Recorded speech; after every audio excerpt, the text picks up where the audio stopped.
So every now and then I have people who ask me about the tools, the things that I use to do my hair, the things that make wash day go really smoothly. So I decided to just make a collective video just answering all those questions at once. Hello everyone, Kayla here, and this is What the Kink, a natural hair channel where I share my personal hair journey and tips, tricks, and product reviews to help you with your own. So I am going to go ahead and start this thing off with my detangling brushes because they are probably seen the most and they do get the most questions, even though in the beginning of the videos where I feature my brushes, I usually explain where they are and I usually give links. So this brush is wet. I definitely am excited to put it back in the shower when I'm done. But this is the Denman Power Paddle. You see the Denman logo on the back. This is a brush that's actually better suited for detangling than the Denman that everybody uses. That other Denman is a blow dry brush. This one has similar bristles, however they are spaced out. And I have owned this brush for quite some time because I know some people were talking about they experienced the bristles popping off of their brush. I have not had any such issue. However, this is not the only brush that I use. So that may play a role in why I don't have that issue of like these popping out or whatever. I also noticed that recently they started selling a bunch of Denman stuff, this brush included, at Ulta.com. So I think I'll provide a link to both the Amazon store and Ulta because I was like, oh, okay, that's a nice convenient place to buy these brushes. But anyway, so I rotate my brushes out seasonally. So at the end of this season, I'm going to switch to this. This is the Curl Keeper brush. Curl Keeper is a brand that makes hair products. And so they also have a brush, as you can get into this. It's very, very flexible. It has a mesh backing. You guys have probably seen this style of brush because this Curl Keeper is not the only person that makes this brush. They have this exact same brush it's called like an unbrush. I think the unbrush has a slightly shorter handle, but it's literally the same brush. It comes in different colors. Then there's a brush called the Philips Flex brush, and that is the exact same brush, same color and everything. So every time I mention this brush, I link all of them because it's like, just get the one that's like the cheapest or the one that comes in the color that you like or whatever it is. If you already own one of these, I wouldn't buy the others. I just don't see the point. They seem to be all exactly the same. But yeah, I use these interchangeably. Like, I wouldn't even say one of these is better than the other. They both get the job done. Also, something that can be seen in a lot of my videos are my sectioning clips. And believe it or not, people ask me about these doggone sectioning clips. So the sectioning clips, ooh, I almost dropped them. They are a set. So these two are floral, right? And then you've got the baby blue, if that comes through. And then I broke one of these a while ago after having these for quite some time. So, and this one is a pink, so it kind of is a matching set. I don't know if maybe people were asking because they want this style of clip, or maybe I think what's more likely is they just like the design or the color of this one. So I actually bought these in a pack, I think they're maybe $4 or $5, something like that, from TJ Maxx. And even though that was a couple of years ago or a year or two ago, I still see that exact same set in those same colors and pattern and everything on the shelf to this day because I buy all our body washes and things from TJ Maxx, and I do glance at the hair stuff every time. If that's why you're asking me about it because you like the pattern, they still have it. You can actually still get it. So this other tool here is kind of a sad thing because you can't get it anymore. However, there are some other alternatives and I'll talk about it. But this is my curly tea towel. So it looks like a t-shirt. Literally, it's like closed arms and the bottom is closed as well. And then it has a drawstring on the back. And so what you do is you put it over your head. I'm not going to put my hair through because my hair is not dry. But you put your hair inside of it, and you can either turn your head upside down and plop it down, and then, you know, when you lift your head up, you can take this top part and tie it, you know, and then you have all your hair collected on the top of your head and it soaks some of the moisture. Or you can just wear it down and then just like tie this up over your head and your hair hangs down in this back part. And then sometimes after I'm done wearing this, I will take it off and I will put it over and I will wear it like a cape while I'm doing my hair as well. Curly tea towel, I don't usually use it to plop. Plopping doesn't really do that much for my hair. In fact, sometimes plopping just takes product off. But if I have like my hair's in like twist or something and I want to dry the twist a little bit before I put product and style in it as another hairstyle, this comes in handy. It's just like better than a hair towel, a little hair turban. My hair is always sticking out of the hair turbans no matter how big they are. I just can't quite get all of my hair in there. That's probably me just not doing it right. But curly tea towel was really awesome. The best alternative I've seen to this is this product called The Plop by a company called Moonstone. I don't want to say it wrong because I think it's a number after like Moonstone 11, Moonstone 7, something like that. But it's a really small owned business. She's a mom and she like invented this product. She has wavy hair. Her kids have curly hair. But you could use their product in the same way, not necessarily using it to plop if you're not a plopper, but you can like have the little clips on and use it as a cape and that kind of stuff. So this is a multi-purpose tool for me, and I'm so sad that they went out of business. I do get questions about what I use to maintain my hair overnight, and so one thing that I do is I do have this tube here. I will usually put it on down on my neck and then pull my hair back. I keep one in my husband's truck because he likes to ride with the windows down, so it allows me to hold my hair in place while I'm sitting in his truck. And then also at night I use it to hold my hair in place and backward, so that I then can go in with my scarf, which I'll talk about as well because people be asking me about the scarf too. I tie my scarf in place and then I pull this out the back, so it's further smoothing the hair in the direction I want to go before then closing up my scarf. This, I don't even know the brand and it does not matter, literally. I think I bought this one at Walgreens. So what this tool is called is a neck gaiter. They're more common in stores because of COVIDiana. So people, you know, wear them like over their face, even though this is a horrible idea. And I noticed when I was a teacher, the kids who wear these, those are the kids that never have them up. They're always around their neck and not up. Ugh. Neck gaiter people don't never wear. Anyways, let me stop stereotyping and move on. But anyway, I just picked one that had a material that I felt was like soft to the touch that I wouldn't mind like on my hair. And because I bought it in Walgreens, I was able to touch it before I bought it. And then of course, a lot of people use something called the Buff, or they use a lock sock. And they just sleep in this because I think those are even more of a buttery soft material. The Buff is like a sports utility type deal, so you could probably get it at like Bass Pro Shop. I think I actually have seen the Buff in Bass Pro Shop. And then Lock Sock, their website is like Sock Lock Sock or something like that.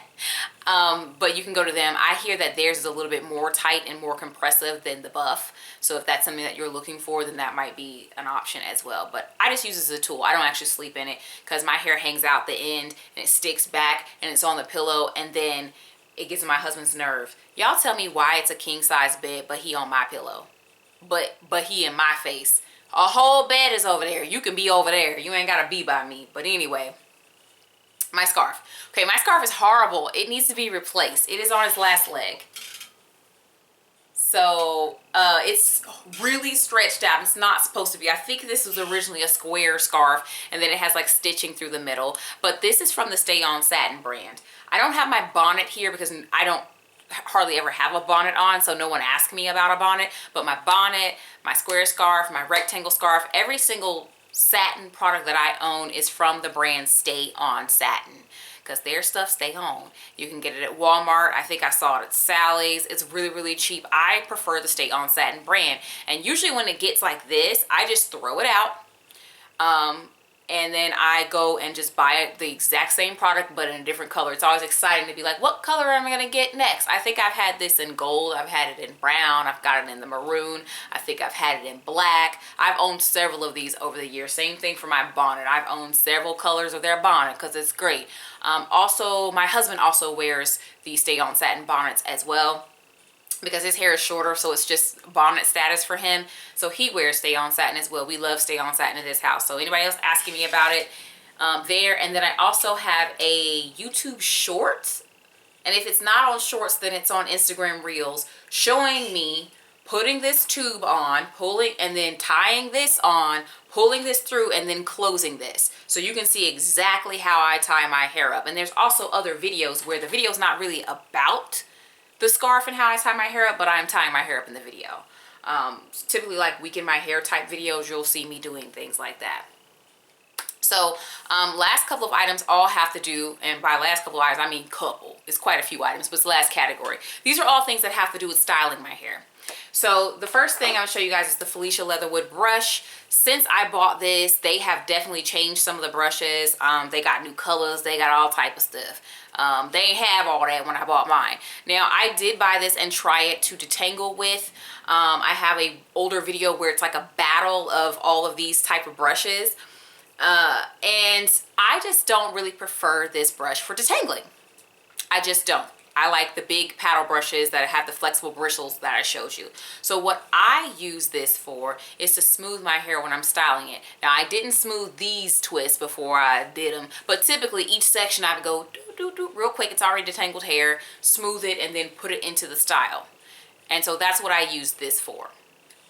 Now, some of the styles that I'll put my hair in, the tools that I use for it, you guys have not seen these in a while, but I do have a full set of curl formers and a couple of extras. I do use these occasionally. The only thing is that I'm not big on separating my hair, and so when this gets old, it looks like little doodles. And then I take it and I turn it into a Bantu knot out, and it is a really nice Bantu knot out that separates back out into the tiny sections I used for this. So it's a more separated Bantu knot out than I would ever be able to achieve on my hair just straight up from wash, intending to do a Bantu knot out from the beginning. So I do like the Bantu knot out better after I do it with this. It definitely puts my hair on press and curl status. It's very smooth, it's very silky, and then curled up like Shirley Temple.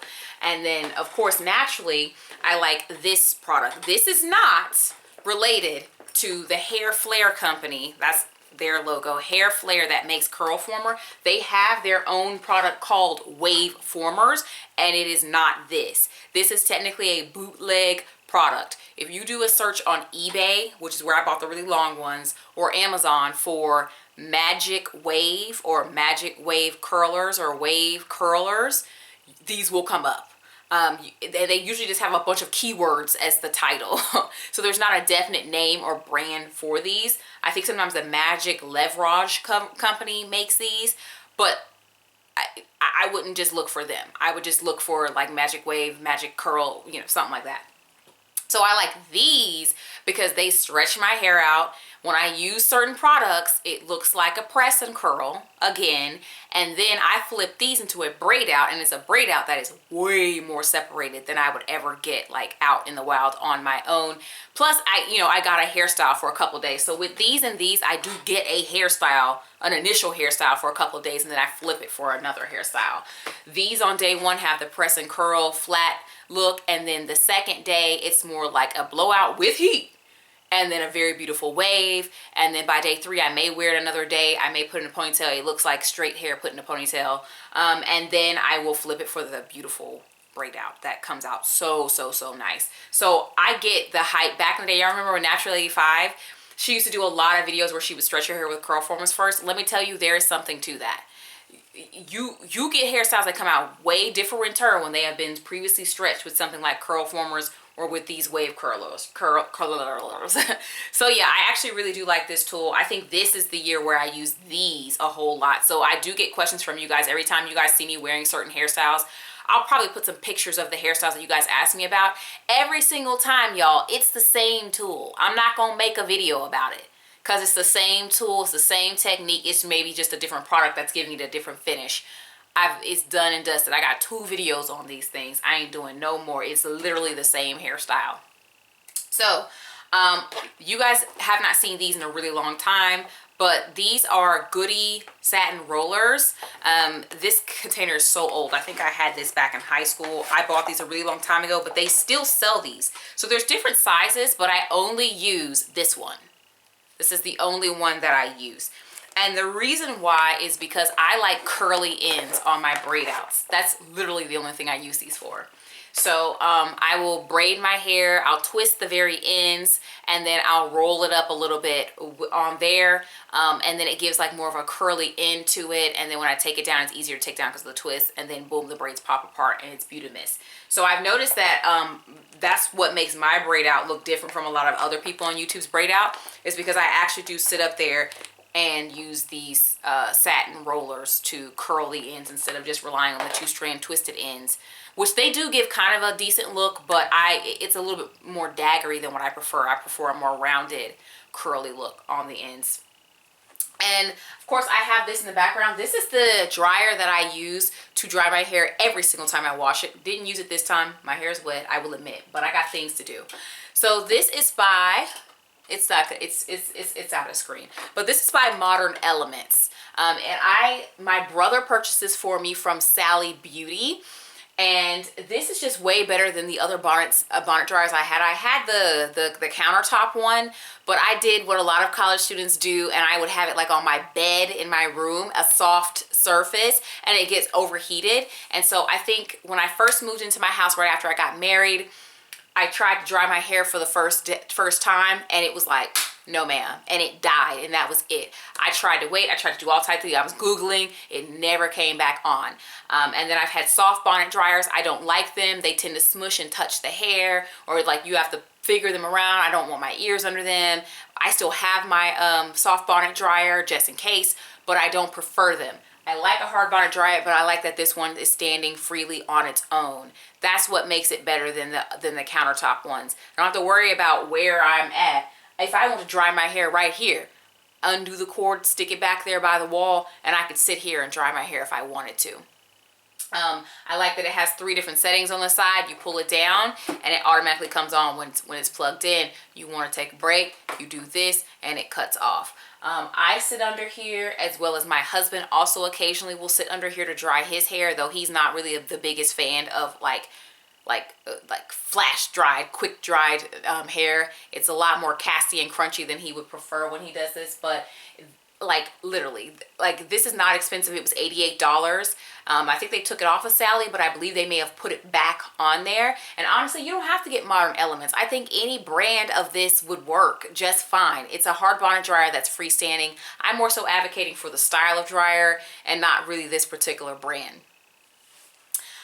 Let me know if I missed anything, because I'm trying to answer all you guys' questions in one go. But these are, I believe, all the tools of the trade that help me to make wash day as smooth as possible. All of the links will be in the description box. Don't ask me now. Go down there and look, okay? Subscribe. I post videos every week, and I will talk to you in the next one.